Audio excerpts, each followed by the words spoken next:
আসামের দক্ষিণতম প্রান্তে অবস্থিত কাছাড় জেলা প্রাচীনকাল থেকে মধ্যযুগ, ব্রিটিশ শাসন থেকে স্বাধীনতা আন্দোলন এবং আধুনিক জেলা গঠনের মধ্য দিয়ে কাছাড়ের ইতিহাস নানারূপে সমৃদ্ধ। একসময় এই অঞ্চল ছিল কছারী রাজাদের রাজধানী, পরে ব্রিটিশ শাসনের কেন্দ্র এবং অবশেষে স্বাধীন ভারতের গণতান্ত্রিক ধারার অঙ্গ। কছারী বা ডিমাসা কাছাড়ী রাজ্য ছিল মধ্যযুগের আসামের এক শক্তিশালী সাম্রাজ্য। 1300 শতক নাগাদ রাজ্যটি ভাগ হয় তিনটি অংশে: ডিমাপুর, মাইবং ও কাশপুর। কাছাড়কে একসময় বলা হতো হিড়িম্বা রাজ্য। মহাভারতের ভীমের পত্নী হিড়িম্বার স্মৃতিতে এই নামকরণ। কছারী রাজাদের রাজধানী প্রথমে ডিমাপুরে, পরে মহুর নদীর তীরে মাইবং এবং অবশেষে 1706 সালে আহোম রাজা রুদ্রসিংহের আক্রমণের পর স্থানান্তরিত হয় কাশপুরে। রাজা সুরদর্পণ নারায়ণ কাশপুরকে সমৃদ্ধ করেন ইটের প্রাসাদ, মন্দির ও নগর পরিকল্পনার দ্বারা। এই সময় থেকে কাছাড় সমতলে কছারী রাজপরিবারের শাসন সুসংহত হয়। 1762 সালে প্রথমবার ব্রিটিশ সেনারা কাছাড়ে প্রবেশ করেন।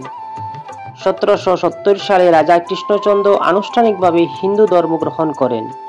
পরবর্তীতে রাজপুত্র গোবিন্দচন্দ্র মণিপুরী আক্রমণে হিংসাচ্যুত হন, কিন্তু ব্রিটিশরা তাকে পুনরায় রাজত্বে পুনঃস্থাপন করে শর্ত সাপেক্ষে প্রতি বছর 10,000 টাকা খাজনা দিতে হবে।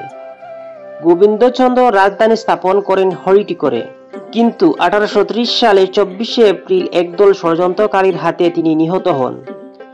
উত্তরাধিকারী না থাকায় 1826 সালে ইয়ারাবতী চুক্তি অনুসারে কাছাড় ব্রিটিশের অধীনে চলে যায়। 1832 সালে 14ই আগস্ট গভর্নর জেনারেল ঘোষণার মাধ্যমে কাছাড় ব্রিটিশ সাম্রাজ্যের অন্তর্ভুক্ত হয়। প্রথম সুপারিনটেন্ডেন্ট হন টি ফিশার। 1833 সালে সদর দপ্তর স্থানান্তরিত হয় শিলচরে। কাছাড় জেলার ভৌগোলিক অবস্থান বিশেষ গুরুত্বপূর্ণ। কাছাড় নামের দুইটি উৎস রয়েছে। কছারী রাজারা নিজেরাই এই নাম দেন।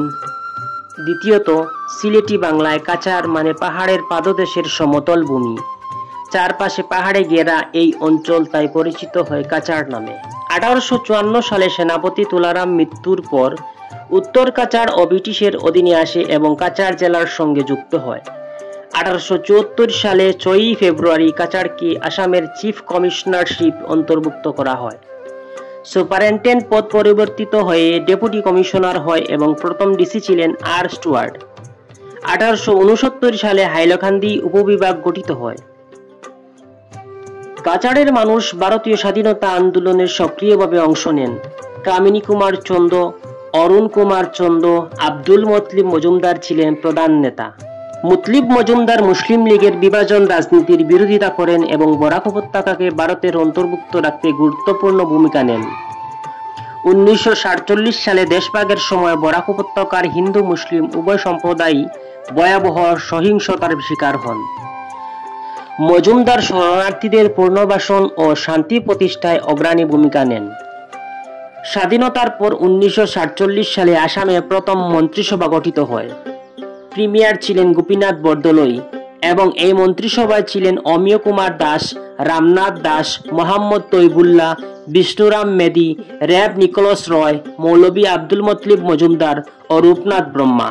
কাছাড় থেকে মতলিব মজুমদার ছিলেন অন্যতম প্রতিনিধি। 1961 সালে ভাষা আন্দোলনে শিলচরের 11 জন শহীদ হন বাংলা ভাষার মর্যাদা রক্ষায়। 1951 সালে উত্তর কাছাড় আলাদা জেলা হয়। 1983 সালে করিমগঞ্জ এবং 1889 সালে হাইলাকান্দি পৃথক জেলা হিসাবে গঠিত হয়। কাছাড় আজও বহুভাষিক ও বহু সাংস্কৃতিক ঐতিহ্যের প্রতীক। হাজার বছর ইতিহাসের সাক্ষী কাছাড়। প্রাচীন হিড়িম্বা রাজ্য থেকে আধুনিক বরাক উপত্যকা পর্যন্ত এই জেলার মাটি বহন করেছে কছারী রাজাদের গৌরব, ব্রিটিশ শাসনের স্মৃতি, স্বাধীনতা সংগ্রাম এবং গণতান্ত্রিক ভারতের গৌরব।